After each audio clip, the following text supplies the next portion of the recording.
Palms down.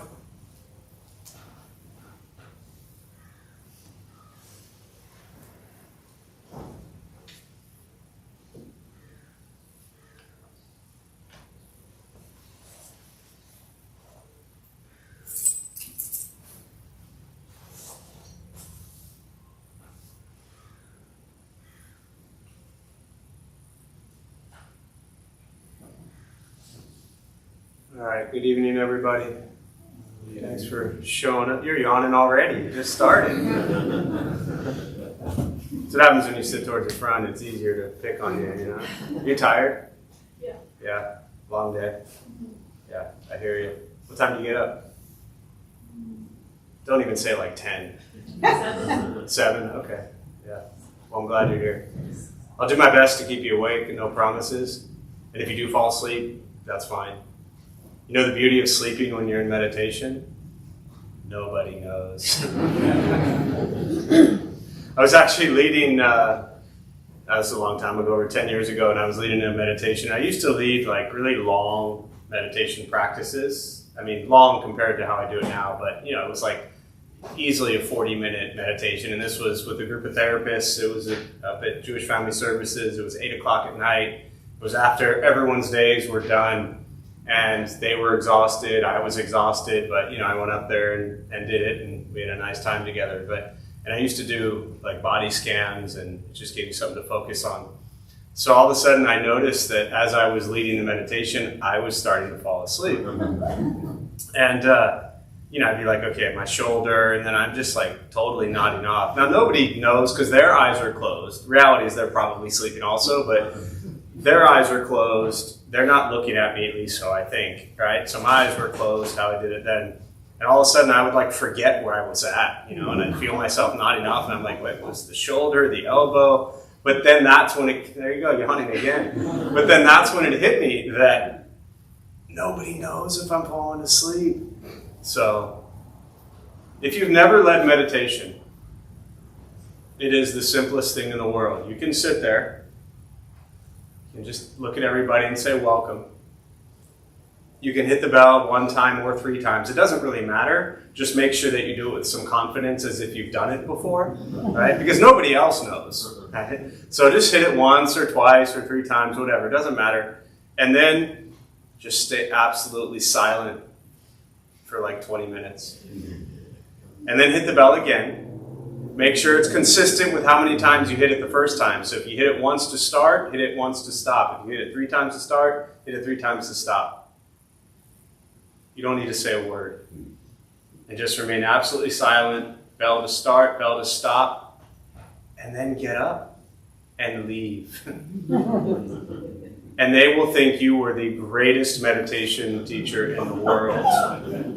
They'll talk about you for decades. One more funny story before we start. I guess we started, but I talk a lot about Shunryu Suzuki, who built the San Francisco Zen Center, and he came into the culture in San Francisco in the 50s and 60s, and pretty wild, fun, crazy time.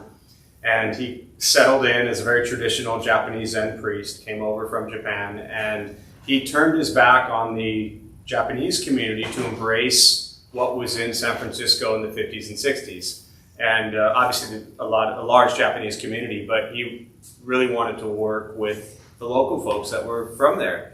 And so I still say Buddhism to this day in America is given credit because I think exists so much because of the work he did. But anyways, he went in to lead the retreat and started meditation and then left, right? And they do what's called a sesshin, which is very long meditation practices.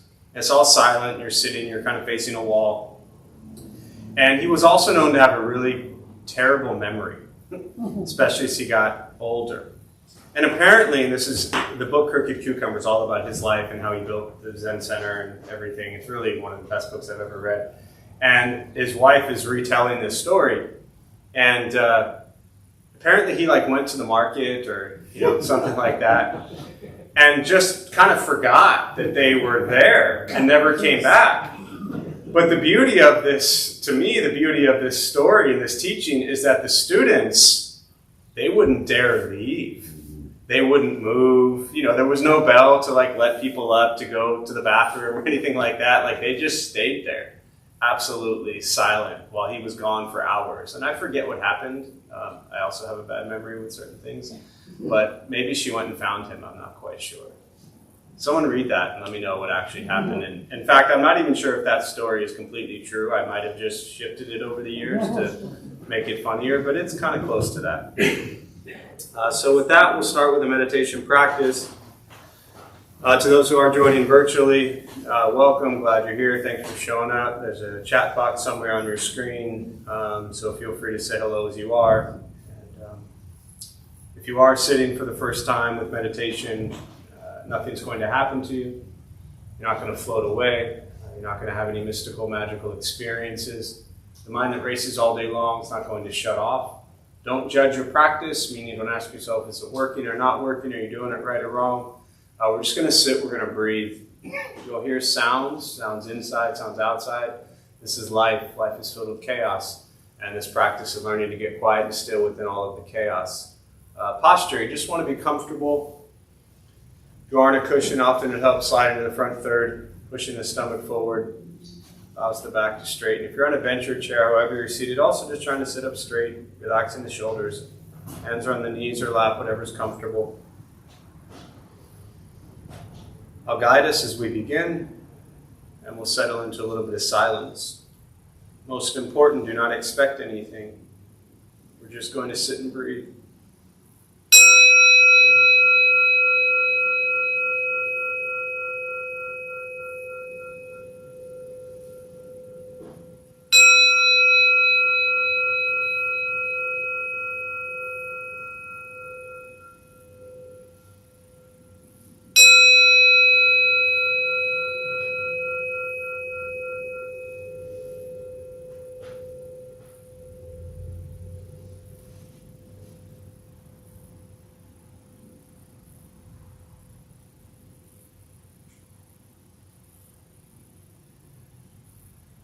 And starting with the eyes closed if comfortable, or slightly open.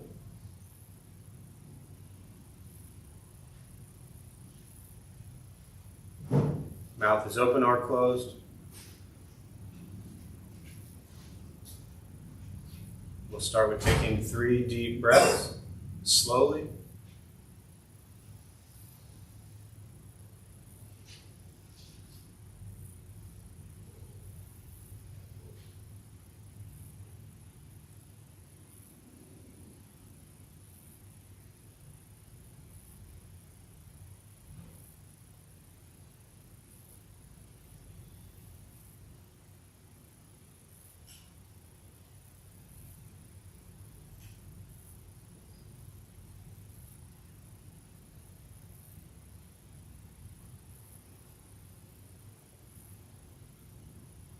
And eventually, settle into a natural rhythm of the breath.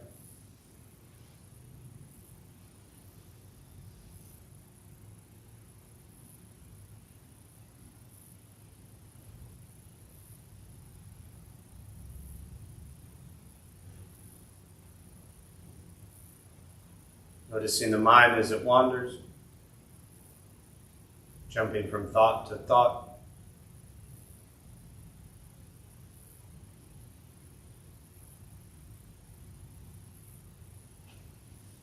Start with gently guiding the attention, focus, to the stomach or chest.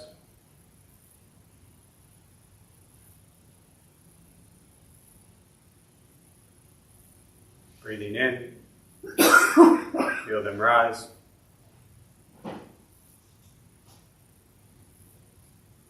Breathing out, they fall.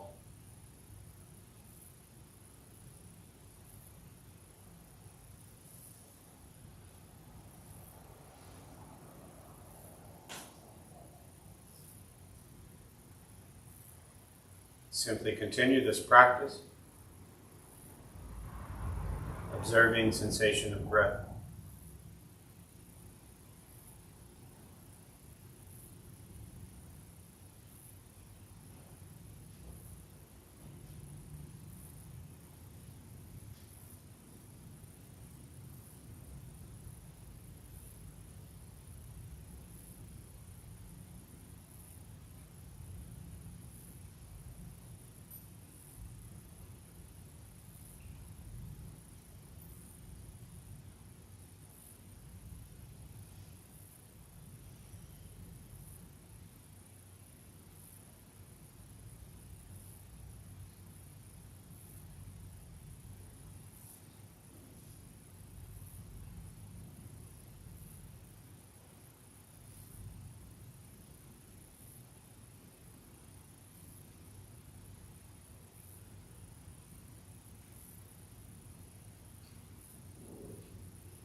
As the mind wanders, lost in thought, recognize it.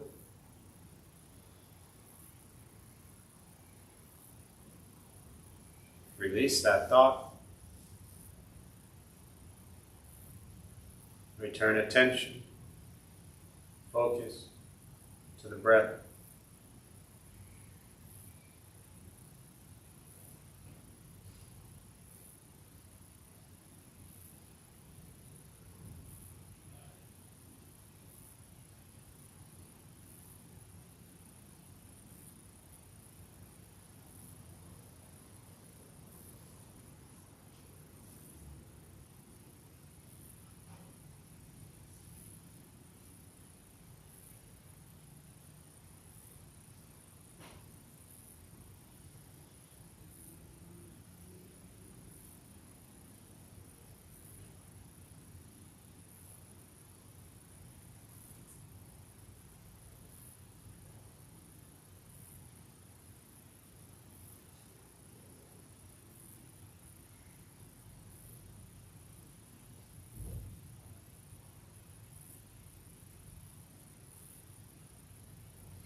Breathing in, follow breath in.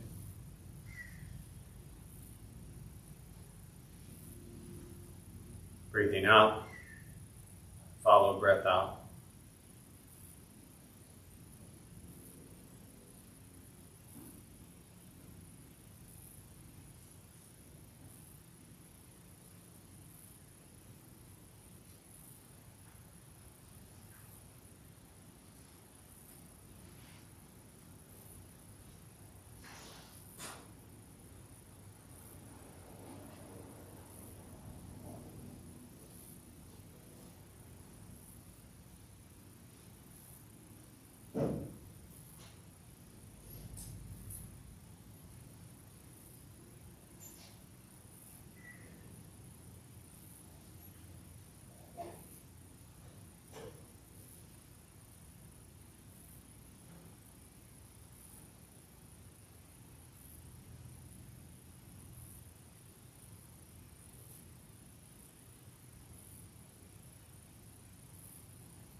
Keeping the mind alert,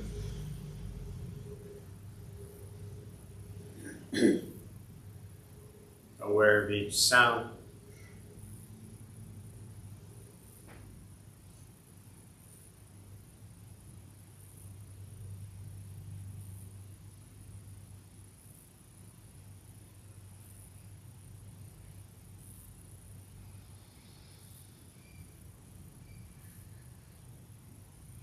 Each thought.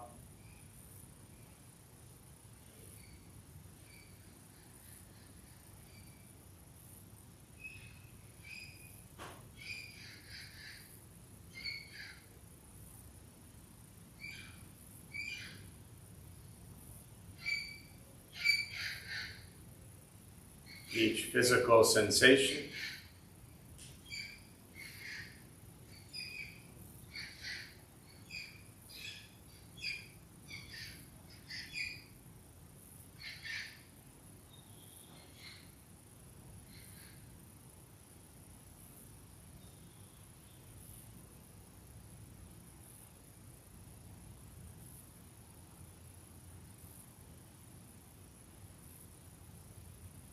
Yet concerned with nothing but sitting,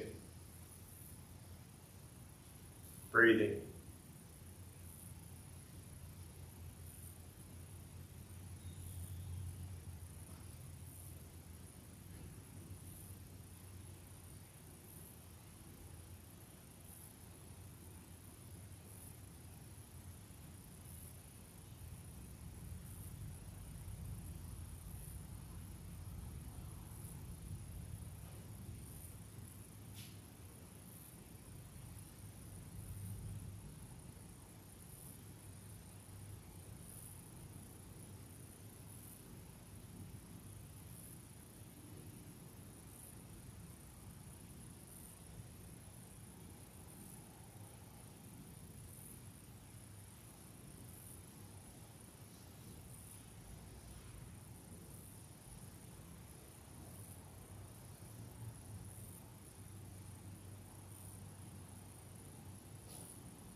And with the body still, rested,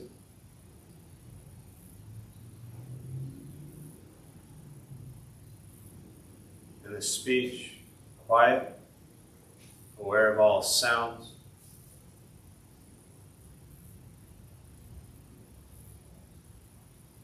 and the mind learning to settle.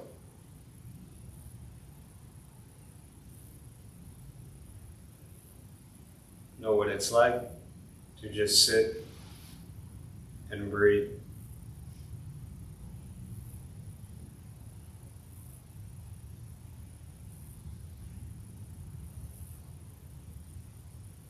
Knowing with each breath There's nothing else to do.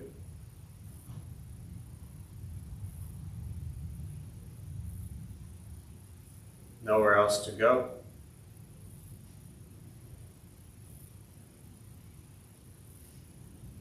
And no one else to be.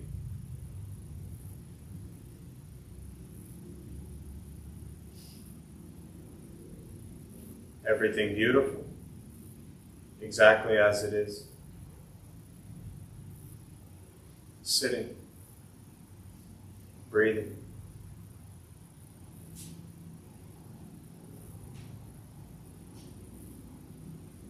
Once again, taking 3 deep breaths, slowly.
As you slowly open the eyes, slowly beginning to move.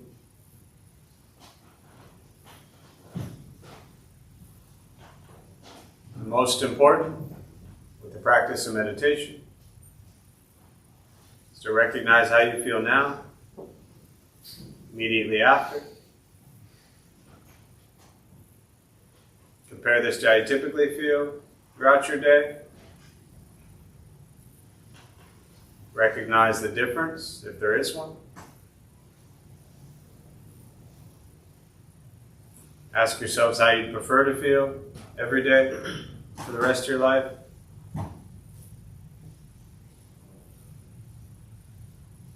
And know that however you feel now, if it's quiet, calm, and still, or a busy mind, racing mind, whatever you're sitting with at this moment, has nothing to do with anything I said. It's nothing to do with how you sit and hold the hands or cross the legs. It's nothing to do with the sounds around us, or anything else for that matter. It has everything to do with your own mind and your own mind's reaction to an external condition. This is what the Buddha called pratitya samuppada, dependent origination. This is the basis of the Buddha's awakening. The word Buddha simply means awakened. He was a human being, no different than any one of us, who began to understand why he suffered, why he got angry, sad, depressed, stressed, anxious. He began to understand the causal relationship of all phenomena. And what that means, very simply, for all of us, regardless of where you come from or what you believe in and where you think you're going, your whole life is filled with things that happen. You react. More stuff happens. More reactions. That's it. That's what we get. This practice is simply learning what it's like to respond to something quietly, peacefully, still. Because for most of us, the way you responded to the last 20 minutes is quite different from how you respond to everything else that's happening throughout your day. And so all we're working on is closing the gap to where the way you feel now is closer to how you feel always. Just as driven, motivated, productive, successful, whatever that means to you in your respective lives. But with a mind that's steady, clear, focused, distracted by nothing, disturbed by no one. It's not an easy practice. It's not necessarily fun. It's not an escape, as often people think it is. It's direct perception into the present moment and learning to be with life as it arises, which is often very difficult, very painful. It's often very pleasant and joyful. But however we perceive the present moment doesn't change the present moment. Meditation is free. Buddhist practice is free. It's just sitting, breathing, becoming aware of what you think, what you say, and what you do in every moment. Learning to be kind to yourself, which is incredibly difficult for most people. And once you've mastered that, also figuring out how to try to be kind to others as well, which for some reason seems to be easier than being kind to ourselves. Once we stop trying to change, fix, control, manipulate everything around us, and we work on changing our mind and our reaction to the world around us, life gets simpler. But that's why we call it a practice. It's not a quick fix. It's not a Band-Aid. It's not a 6-month course. It's every single day. That's what the practice is. Every day is filled with wonderful moments and moments that bring us pain. And this practice is learning how to respond to all of those moments with kindness, compassion, equanimity, all the fancy words you always hear around Buddhist stuff. They sound so nice, you know. And then we have to learn how to do it. That's the hard part. So, with that, I'll pause. For me, I always like to respond to questions. Much prefer that. Meditation, Buddhist practice, anything you're sitting with. And for those who are joining virtually, again, welcome. Glad you're here. Feel free to say hello, and any questions you have, put them in the chat box. I can see it. I hit the wrong button. I think it was Saturday, so y'all could see me, but I couldn't see you, I don't think. So anyways, yeah, we'll open up to questions. There's a question here already, which may have come during the meditation, so I'm not quite sure how your meditation was. But the question here is, my soulmate, I could just stop right there. Should I keep reading? They all want me to. See, I've already read it 3 times. Yeah. My soulmate. Well, let me just start there. Yeah. In Buddhist practice, there isn't a soul.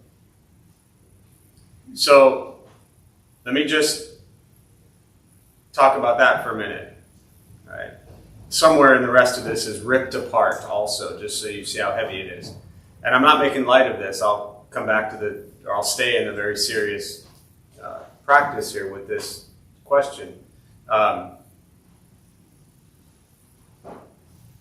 This is funny. So Buddhist teachings, there's no soul. There is what's called a Laya Vijnana storehouse consciousness. But what that means in Buddhist teachings is there's an endless continuation of consciousness that continues. And what we do as unenlightened human beings, all of us, is we think, this is my body, I am Jeff, I have this mind, and that I must find somebody else to complete that. It is as if there's this soul that needs to have another soul. And if you believe in souls and soulmates, work with me here for a minute, okay? So I don't want to shatter you completely, even though you're already shattered, so I think I'm okay here. And I'm not even sure, okay. I wasn't sure if this is a regular or a new person, so if it's a regular, you probably already clicked off, a new person, you probably clicked off, but my suggestion is to abandon this idea that there's some soulmate for us, which doesn't take away the fact that you could spend 70 years deeply in love with the same person and spend every moment of your life with them. And that's a beautiful thing.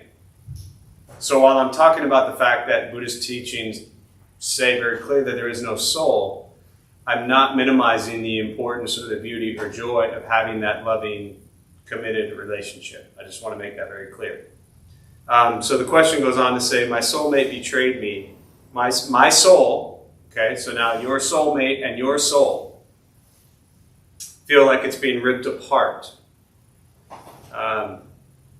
What do I do? Thank you for being here. And the reason I said that's funny is because as I was reading this, I wish you could all see this, but there's a little heart in the bottom right-hand corner. My guess is that means people can like click on that and like give you a heart or something like that. I'm not sure. But on every question, the heart is always covering a part of it. And where it said, what do I do? The heart was covering that. So I couldn't see it, but someone else asked the question, so now I can. The reason I thought it was funny was because the heart was sitting over the question, what do I do? And what this requires is your heart. Not your soul, your heart. Which is the heart that loves, the heart that understands, the heart that forgives, the heart that knows that your life is going to continue with someone or without someone. That is the reality. Buddhism doesn't fix things. It doesn't always make things easy. It brings to light the truth. The truth is people do things. They do things that would lead us to say, I've been ripped apart.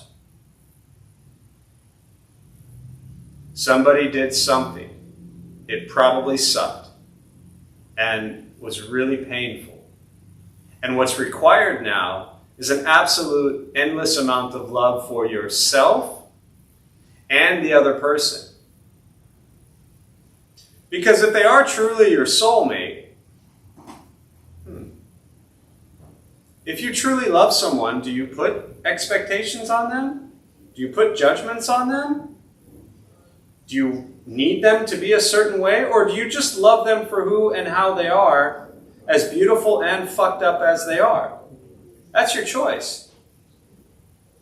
But if we love someone and we put a lot of like strings attached to it, that sounds like a heavy, heavy attachment that we're putting on people. People do things. They do things that harm others. This is what happens, folks. If you haven't figured this out yet, this is life. It's not fun. It's not easy. It's not pleasant. But it's what happens. And Buddhist teachings around love is non-attached. Meaning loving someone, loving your soulmate for whatever they did. You don't have to be with them and they don't have to be with you.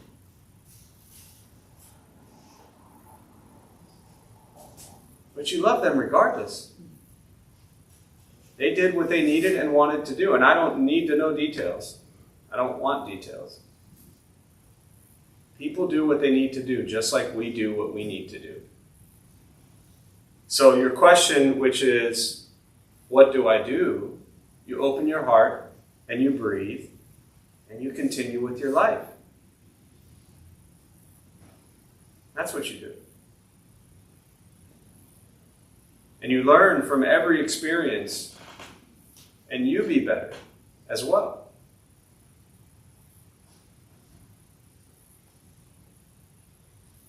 Saturday I talked about how Buddhist practice isn't like a big hug. It's just a wake-up call to reality. And that's not always fun and pleasant. But when you can just wake up to life as it is, then you don't get ripped apart.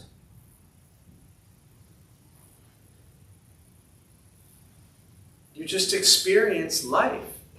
And you experience love, and you experience pain, and you experience loss, and you experience gain. These are just experiences, moment-to-moment experiences that we all have.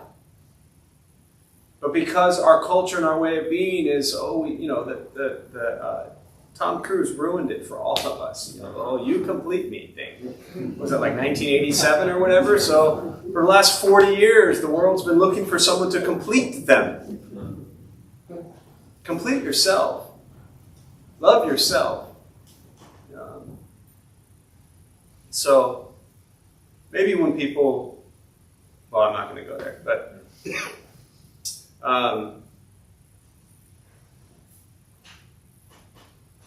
other questions?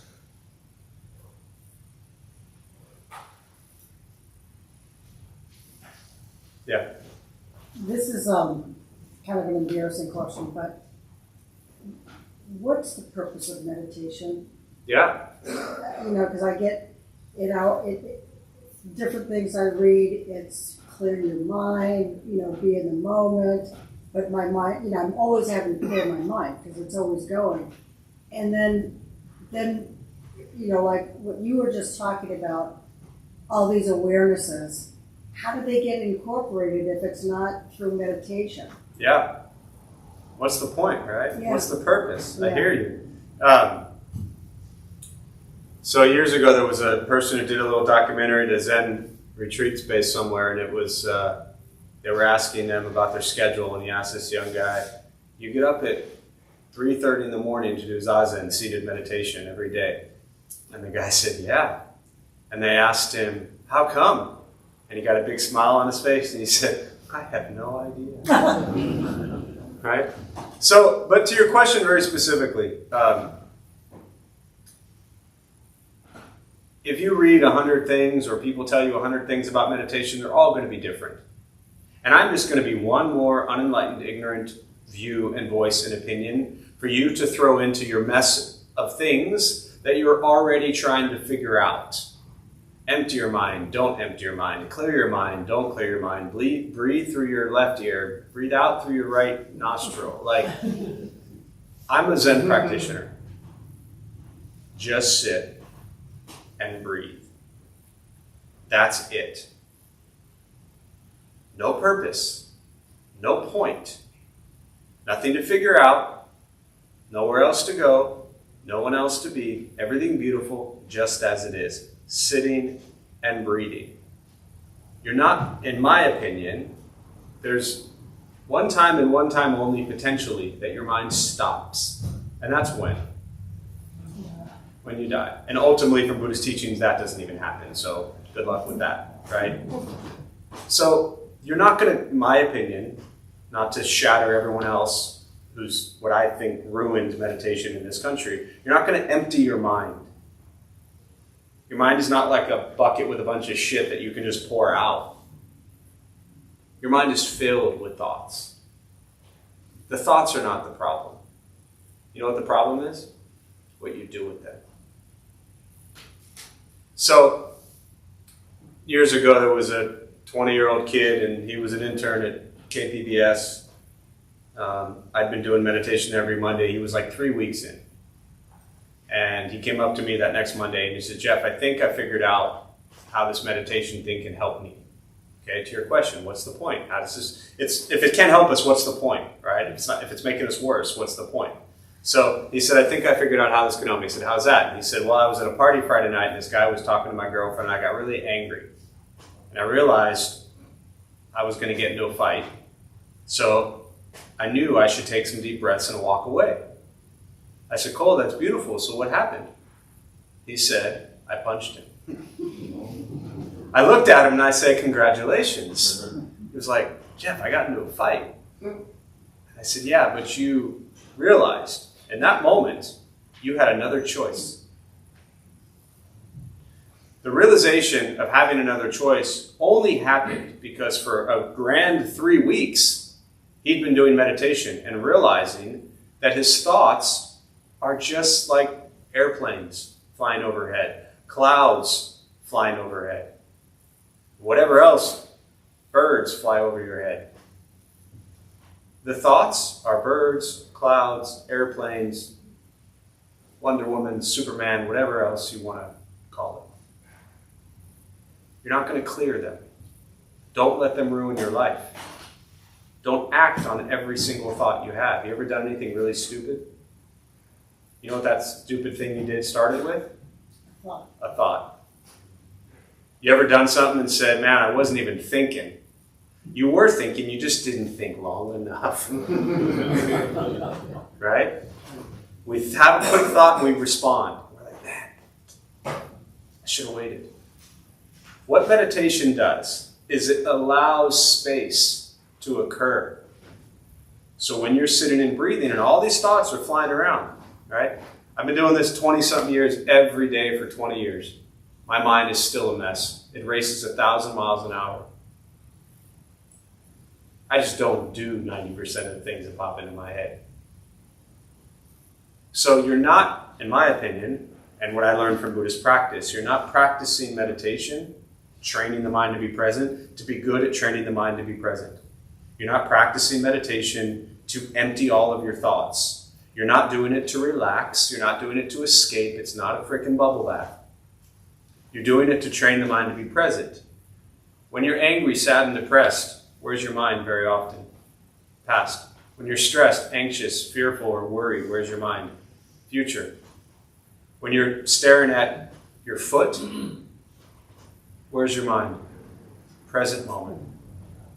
You can use a candle, you can use a flower, you can use your foot. When you focus on one thing at one point in time in this moment, you're not focused on what? Everything else. The purpose is to learn to be present with all of your madness and laugh with it, dance with it, enjoy it. Because my head is crazy. Totally insane. And I'm good with it. And I spent years angry, depressed, miserable, wanting to kill myself when I was younger. And now I'm like, I got the same mess of a mind, but I can laugh at it and enjoy it and do good with it, not harm. To me, that's the point. So, yeah. What else? Yeah. Consciousness. I'm a little confused. Is there one consciousness that we all share, or do we just have our own? Or? Yeah. I hope you don't have my thoughts. The question was consciousness. Is there just one thought? Do we all have our own? So I'm not kind of this fan of like this universal consciousness that we're all like one and that we're all breathing in the same. We got our own thoughts. We have our own mind. We're all connected in that we're all dependent upon each other and everything around us for existence, but I don't believe that we're not this one consciousness, right? You have your thoughts all day long, I have my thoughts all day long. Two absolutely different streams of consciousness. Does that answer your question? Yeah. So, consciousness. Wouldn't you say that was your soul, your consciousness? That's what continues, right? Because Buddhists believe that if they don't relieve their suffering, then they're going to come back. Their consciousness is going to come back. And, yeah. So can you? Yeah, you're close. I mean, you're like 80% there on like technical Buddhist teachings, meaning that yes, the consciousness is what continues, but the difficulty is, at least in our culture, at least in the English language, of the way we tend to talk about a soul, as if that's some permanent you thing. So consciousness continues on, but it will continue on in a different form that's not Jeff. Right. So but that's your soul as well. Well, right? But that's the difference, is that the consciousness is not considered a soul because it's not you. No. It's just like, think of like, and this stuff gets, trying to make it useful and not just all intellectual, but think of,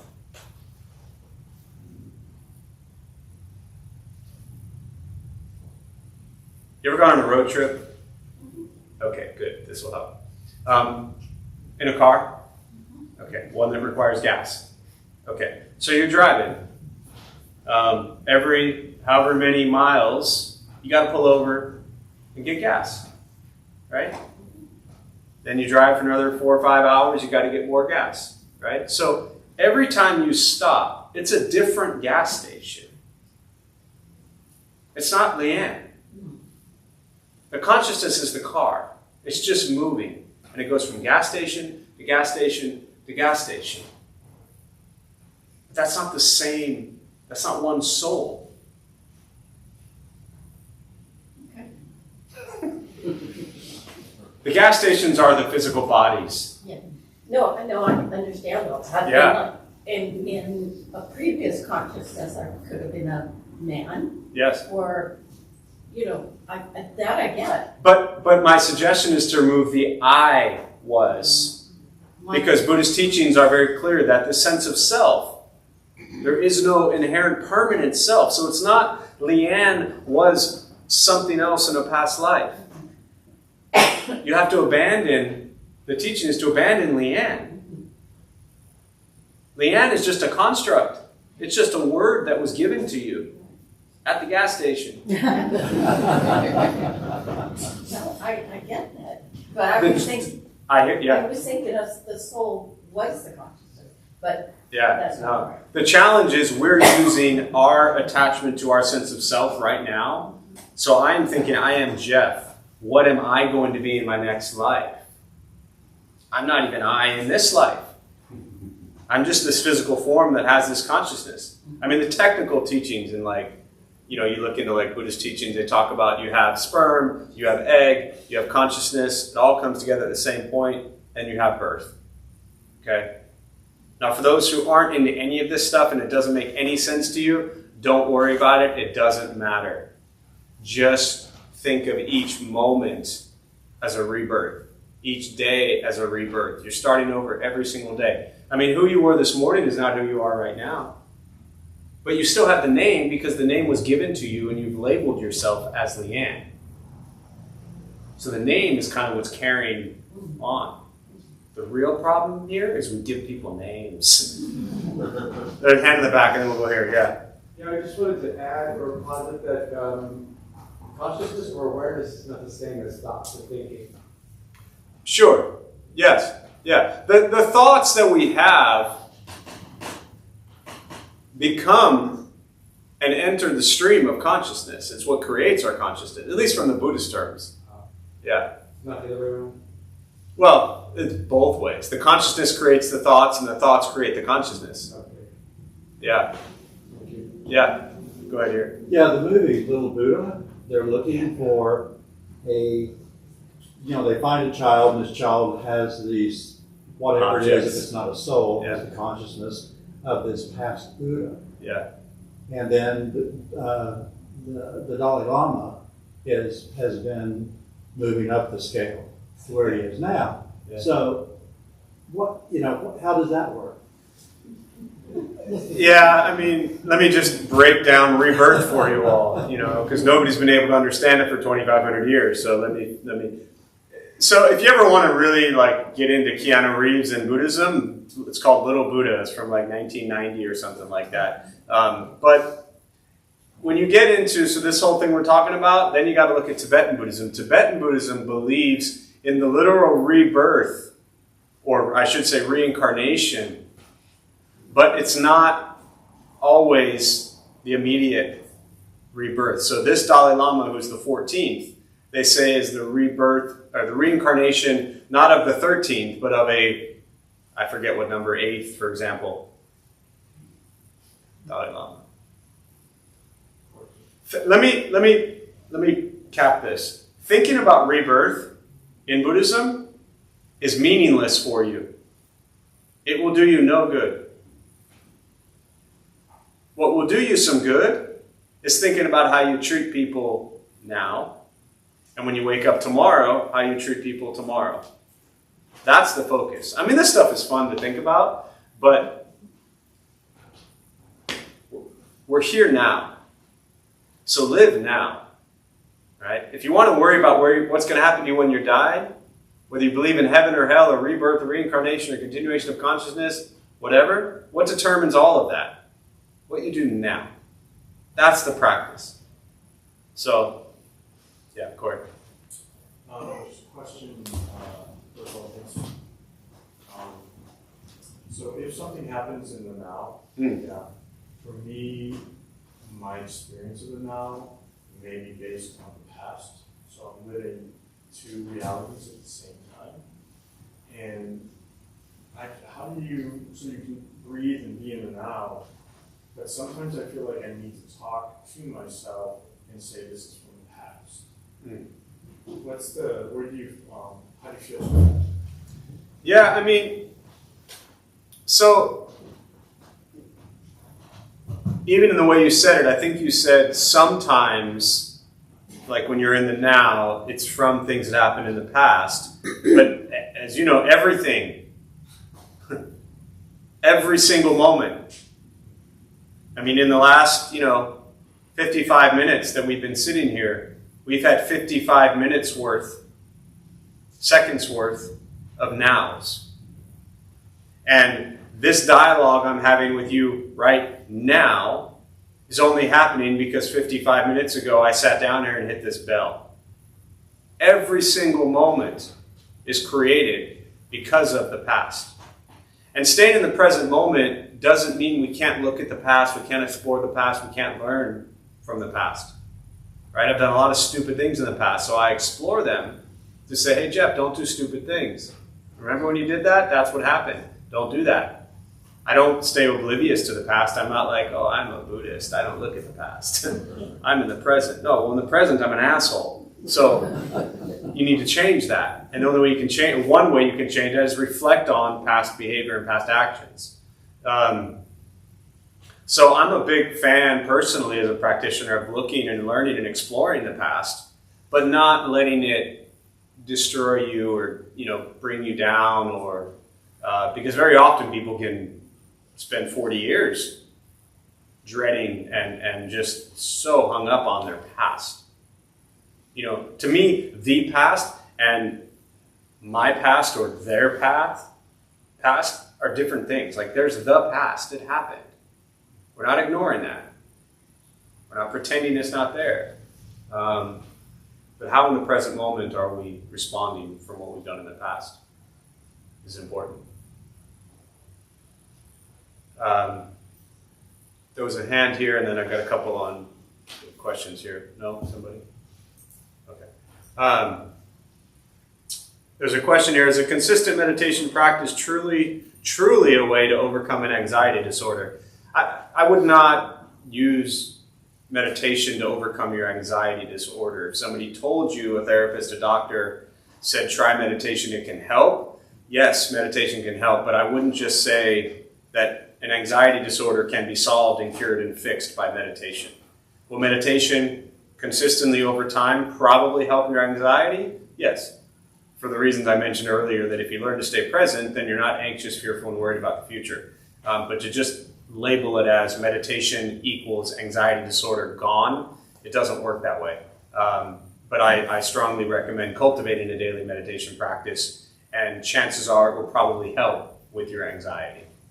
I have a friend who thinks as a Buddhist you can't enjoy anything as enjoying stuff, movies, music, TV, art, creates attachments. That's obviously not correct. What would you say to him on that? What I would say to him on that is those are his views, and he's welcome to have his views. Your arguing or attachment to your view on it is as un-Buddhist as anything. So whatever his views are, those are his views. You don't need to change his views. You don't need to fix his views. Those are his views. It sounds like his views have threatened your views about Buddhism, which sounds like a really big place of ego attached to your views on Buddhism. Now, what I'll tell you, my understanding technically from Buddhist teachings, your friend, I hate to break it to you, technically is absolutely right. And then I'll come back to your side so you'll be happy, don't worry. The Buddhist teachings in what's called the Vinaya, which is the code of conduct written by the Buddha and the Sangha that came together to create a safe, harmonious space. The Vinaya, there's the three baskets, the Sutras, the Sastras, which is the commentary, and the Vinaya. And so there are anywhere from 227 to 311 precepts that they followed. And in these precepts are very clear. They don't listen to music. They don't dance. They also don't eat garlic. Apparently it's an aphrodisiac. There's a lot of things in these precepts that they don't do while they're training their mind. But these were very specific teachings for monks and nuns to follow. To label them and say that as a Buddhist you can't listen to music or have fun or go to movies is not the case. But for historical Buddhist teachings, correct, they did not do those things. But I'm a pretty attached Buddhist, and I will kill 2 hours of Netflix probably every day. So, yeah. But I would watch your attachment also to what you think is Buddhist, because you're both in kind of a conflict there. Another one here, recommendations for exercising presence in the work environment and everyday life. I work in HR management, deal with highly complex personal issues. Everything is a highly complex personal issue. Everything is. You have to practice yourself. You have to cultivate, I suggest you cultivate kindness and compassion towards yourself and towards others. It doesn't matter if it's a workplace, it doesn't matter if it's at, wherever. Cultivate it within yourself, and then you can see that everybody else is just human trying to live their life. And they're not going to meet, nor do they need to meet, your demands or expectations of them. People struggle just like you do. People have pain and suffering just like you do. People have gone through trauma just like you have. Who are we to judge them, So my recommendation in exercising presence in the work environment is to deepen your practice in the non-work environment. So you can then access it quicker, meaning kind of drop into that kindness, compassion space, no matter where you are. So, do one more question before we close, if anyone's got anything. Yeah. What's the significance of shaving head? Yeah, so the basic life story of the Buddha, that he was a prince and left home? Yeah, so when the Buddha left home at 29 years old, he had long, beautiful, princely hair, which was, customary for prince at the time. And in a symbolic gesture, he cut off his hair and shaved his head to show that he was kind of, as a renunciate way, renouncing his attachment to the hair. That was a big deal. Also, same thing with the fancy clothes. And he went and he found patches of cloth and sewed them all together in a kind of mismatched way, and that created the robe. The Buddha lived, and I'll close with this thought, the Buddha lived with, I think it was 7 items. He had a robe, he had a bowl for begging for food, he had a razor to shave his head, he had a stone to sharpen the blade, he had kind of a sifter for the water so they wouldn't get bugs eaten, something I'm forgetting, but 7 items. And that was where it started. And so traditionally, monks and then nuns shaved their head, same thing, as a symbol of renouncing worldly possessions, worldly pleasures, the lay life as we call it, right? We're not monks and nuns here, we're lay people. So we engage in a very different way of life than monks and nuns did historically. Now there's a whole history of Buddhist traditions and cultures that, Japanese Zen priests marry and have families. So a lot of different cultures practice things differently. The tradition that I started in and came from in 2003 was a Taiwanese Chan, which is Chinese word for Zen and Pure Land Buddhism. And the monks and nuns would shave their head every 2 weeks. And I just started, I'm not a monk, I've never been a monk, but I just started doing it then. Although as a non-monk, you actually in the monastery, you weren't allowed to shave it completely. you had to leave it a little bit longer so you didn't get confused as a monk. There's also a whole history in China where people were actually putting on robes and shaving their heads like 1,000 years ago and pretending to be monks because there were a lot of like benefits for being a monk. So then they started a tradition of burning 3 incense cones in their forehead to represent the triple gem. So if you see many cultures of Buddhism, they'll actually have burn marks right here. And that's a tradition that's been going for over 1,000 years.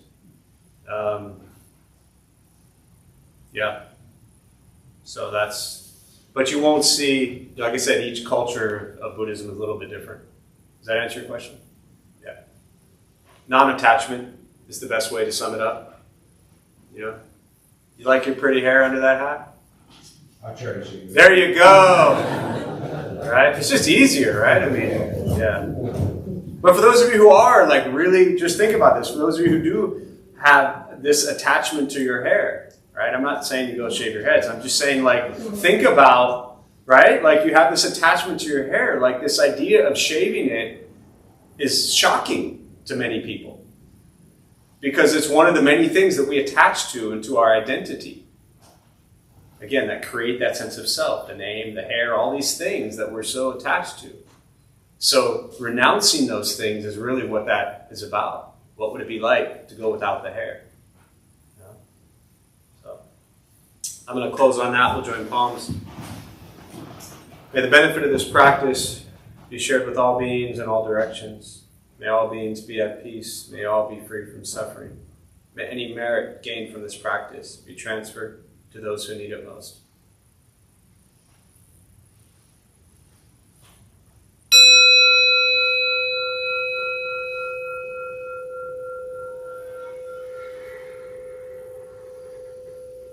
All right, before y'all head out, our Dharma Bum host Molly has a few announcements for y'all.